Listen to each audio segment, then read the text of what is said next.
Hello বন্ধুরা। তো আমার শরীরটা অনেক খারাপ, জ্বর ঠান্ডা লাগছে। তারপর কি করব, রান্না করতেই হবে। তো চলে আসলাম মাছ দিয়ে, বেগুন দিয়ে, কচুর বই দিয়ে ঝোল করব। মাছের অনেক সুন্দর ডিম পাইছি, ডিমটা ভাজি করব, অনেক সুন্দর। তো এখন আমি মাছ ভেজে নিচ্ছি, এদিকে ভাত তুলাই দিছি। এখন আমি মাছের ঝোল করব, পেঁয়াজটা ভাজতেছি, গুঁড়া মরিচ দিলাম, হলুদ দিলাম, লবণ দিলাম। এবার একটু মশলা দিয়ে এটা নাড়ে নিয়ে কষাই নিব মশলাটা।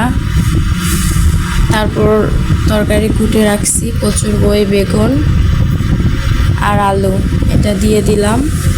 দিয়ে এবার তরকারিটা একটু কষাই নিব হালকা একটু পানি দিয়ে। ব্যাস, কষানো হয়ে গেছে। এখন একটু ঝোল দিয়ে দিব, হালকা একটু পানি দিব, মাছ দিয়ে দিছি।